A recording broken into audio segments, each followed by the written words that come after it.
Hello mga kabibig, welcome back sa ating bagong YouTube channel. Ito ang pinakamaingay YouTuber sa lahat ng YouTube. Ako si Kabibig, maglabak-labak na tao with evidence. Naku po, grabe ang pambababoy nyo sa pagkatao ni VP Sara. May mga tao talaga no, na pilit nilang sinisira si VP Sara.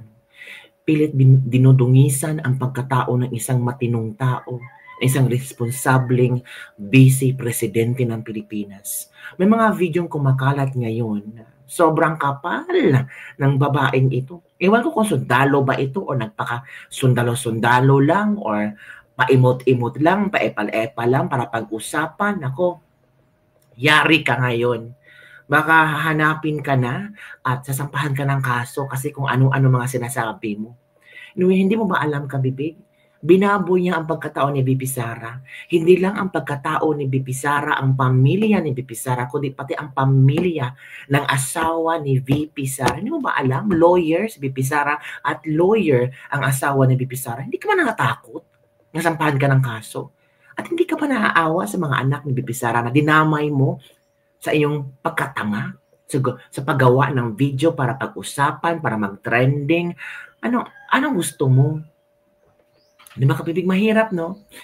Kaya nga, nakakabahala itong mga posting na ganito na binababoy, ni walang hiya ang pagkatao ng ating vice presidente. Tapos aaminin pang ikinasala sila ni VP Sara. The nerve ng babaeng ito, mga Kabibig. Tapos kung sasampahan ng kaso, paiyak-iyak, o magbibideo na umiiyak, humihingi ng patawad, pero hindi pinag-isipan ang ginawang video, ang ginawang pagsira ng pagkatao ng isang tao, lalo na ang ating vice presidente. Nanggigigil ako sa araw na ito, mga Kabibig. Ito, Kabibig, ha? Panoorin natin ang isang video ng babaeng sobrang feeling, sobrang maganda sa kanyang pag-iisip ang ginagawa. Sabi ng iba, bangag nga ba to? Ito, oh. Okay. Okay, ano? Sa mga nagtatanong po sa amin kung totoo po yung Amin? balita that Amin? Nagtatanong sa amin? Bakit? Madami ba kayo dyan? From the word lang, amin. Dapat sa akin, di ba? Yung nagtatanong sa akin, hindi sa amin. So, meaning scripted. So, meaning nagpa-video lang kayo para mag-trending. Dahil ginamit mo pa ang vice presidente. Hindi ka nag-isip-isip. Pati script mo, mali-mali yung grammar. Anya, matatapos na lang. Okay.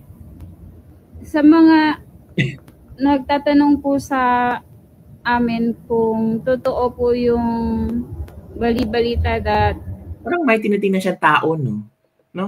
Parang may tinitingnan siyang tao na parang nagbibigay ng script, nagbibigay ng instruction. ako po at saka si Inday Sara Duterte, the Vice President. Oh, sinabi mo talaga, ha? Ako po at si Inday Sara Duterte, the Vice President, coming from your mouth. So, hindi mo pwedeng ma-deny na hindi mo binanggit ang pangalan ni VP Sara. Got married a long time ago. Wow, Nasal kami noong June 2017. Totoo po yun, but ang tagal na ho noong 2017 pa po. So, totoong kasal ho kami.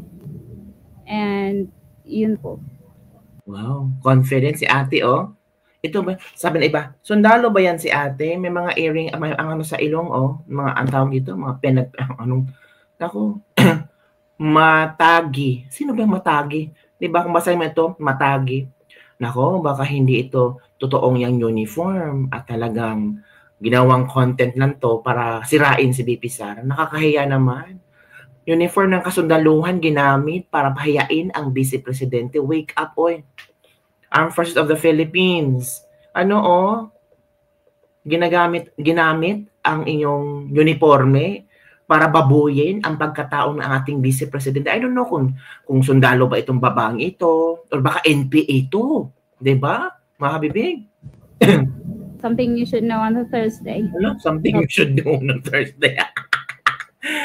Ay, ewan ko sa mga taong ito. Ay, wala talaga ibang magawa sa buhay ba, manira ng mga tao. At walang katakot-takot, no? Pati Vice Presidente ginagamit para maging trending sila.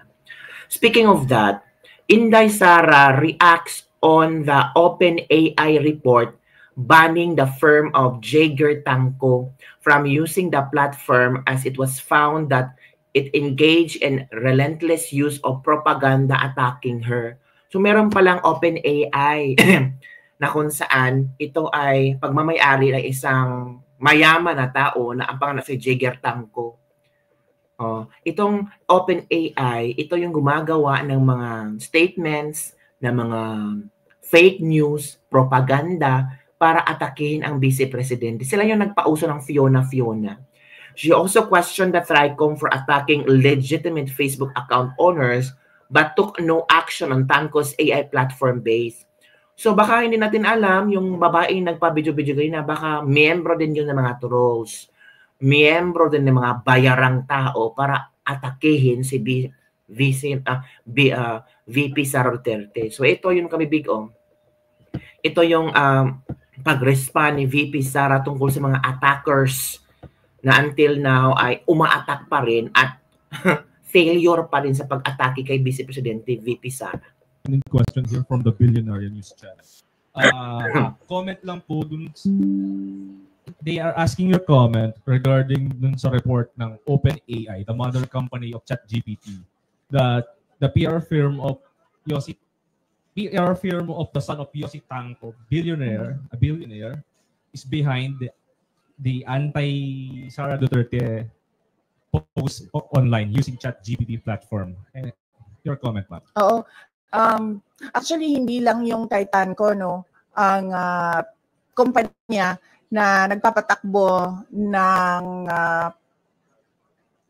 programs na anti-Sara Duterte online, anti-Duterte online, no. Meron pang mga ibang kumpanya na alam namin na ganun yung ginagawa nila at alam din namin na bayad sila. Kaya baka yung video kanina, part din yun sa pag-atake kay VP Sara. Part din yun sa mga grupo na binabayaran para atakihin si VP Sara, para babuyan yung pagkatao ni VP Sara, pero maling-mali po. Doon kayo nabubuhay sa pag-atake ng buhay ng ibang tao na walang ginawang masama sa inyo? Nagsasabi lagi, no, na yung ginagawa sa akin ay threats, harassment, and intended to disqualify me from the 2028 presidential elections. Kasi tulad niyan, tingnan nyo, noon may TRICOM ba ang tawag noon? Tawag ng hearing? Quadcom. Tapos may TRICOM for fake news and for fake news. Yes, may TRICOM na for fake news. Pero kung makikita nyo, ang mga tinawag nila doon ay mga lehitimong owners ng Facebook account using their freedom of speech and expression. Mga lehitimong social media personalities na nagbibigay ng kanilang opinion na hindi naman bawal sa batas, pero nakakalungkot kasi yung kanilang opinion pro-Duterte, pro-Sara Duterte, at yun ang iniimbestigahan. Pero ang mga tulad nito, mga kumpanya na ang negosyo nila ay gumagamit ng mga program para sirain ang pangalan ng isang tao, ay hindi man lang kahit isang beses tinawag doon sa TRICOM na investigation ng House of Representatives. So yan, nagpapakita na itong lahat ay ano lang talaga, politika at harassment sa mga kalaban sa politika ng administrasyon. Hindi na yan ang galing sa amin, sir, ha? Hindi na kami nagsasalita kung anong mga panggigipit ang ginagawa sa amin. Tumatahimik na lang kami, yung mga kaalyado namin tumatahimik na lang. Yan talaga, tulad nung pag-amin ng mga congressman na may natanggap silang pera, kapalit ang signature, yung nilabas ng OpenAI, na isang kumpanya na involved sa paninirang puri ng mga tao ay hindi galing sa amin, galing na sa universe.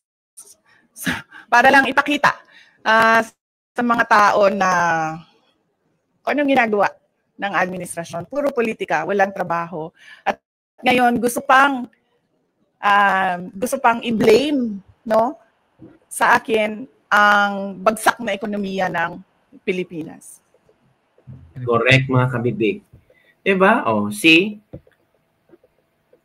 Diba? Oligarchs doing oligarchs thing. Meron pang bago sa Dilawan Playbook. Totoo. Oo.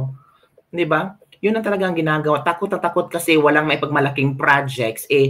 Nakatulong sa mga tao. Instead, they spend billions to eradicate their strong opponents. Yun ang ginagawa nila eh. Halata naman. Namin naman ni Jaime. Masyado silang halata. Naghahanda sila dahil alam nila na tagilid na sila sa 2028. VP kasi alam nila mismo na talo na sila. Ito pa. Kala nyo di alam ni VP Sara yung mga ginagawa niyo? Sa ginagawa niyo, lalong lumalakas si VP Sara. Kaya sa gobyerno ngayon, baliktad na kung sino pang masamang ginagawa, yun ang tama, ang gumagawa ng tama, yun ang mali. Tama. Let's protect our future president, protect our vice president, our only hope for a better future of our country. Yes, totoo yan. Parang flood control project lang din yan. Universe ang nagpa-fact check. Tama.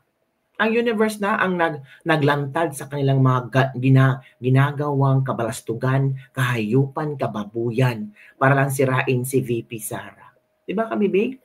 So, sa videong ito, ano ang iyong reaction? That's why sabi ni VP Sara, VP Sara single and ready to mingle sa politika. Hindi ibig sabihin sa relationship ha. Sa personal life, baka yung iba i-misinterpret na single ang ready to mingle. Sa politika, ayaw niyang maging miyembro ng isang grupo like PDP Laban. Ayaw niyang ma-associate yung sarili niya sa ibang mga politiko. Sabi ni VP Sara dito, mas gusto raw sa ngayon ni VP Sara na maging single and ready to mingle pagdating sa politika. Tugon ito ng Vice Presidente nang tanungin kung inaasahan ba niyang iimbitahin siya ng kapatid na si Mayor Basit Duterte na sumapi sa PDP Laban kapag naupo na ito bilang acting president ng partido. Anang VP, ayon kay VP, panahon pa lamang ng kanyang amang si dating Pangulong Rodrigo Duterte ay naimbitahan na siya sa PDP pero hanggang ngayon ay wala pa raw daw siyang desisyon kung papasok sa partido.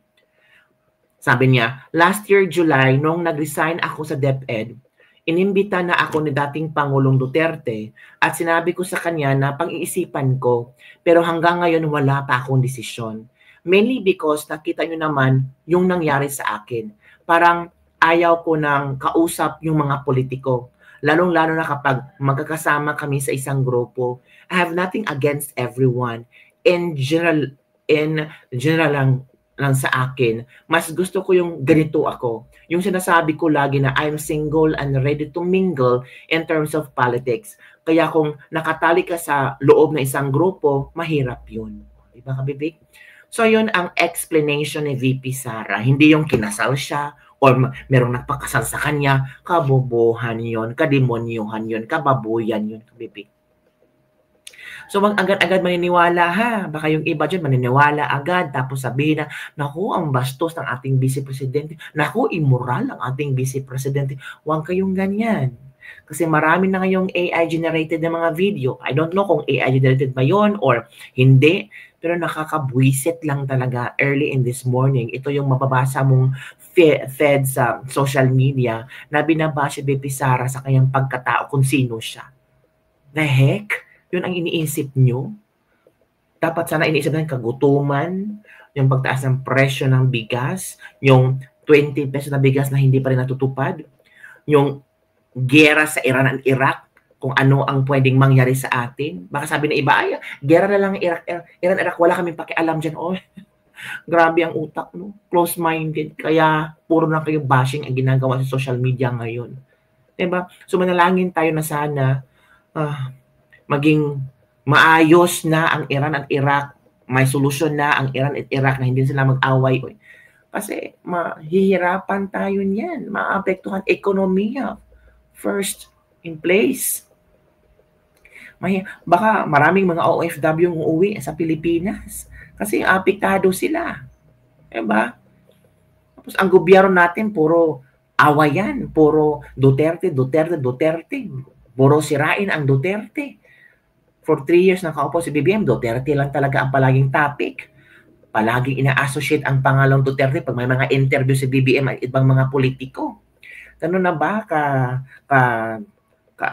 tao dito, desperado kayo masira ang mga Duterte? Di ba? Kung ano-ano nang lumalabas na paninira tungkol sa mga Duterte. Ay nako, mahirap ang buhay. Huwag yun ang dagdagan. Baka, nako, sisiklab ang World War III. Delikado yan, mga kabibig. Handa ba ang Pilipinas? Baka tayo gutom na gutom yan. Baka yung mga politiko na feeling epal talaga pag in-interview ay bigla na lang nawala at lumipad sa ibang bansa. Tayo dito naiiwan, gutom at hindi alam kung anong gagawin. Diba?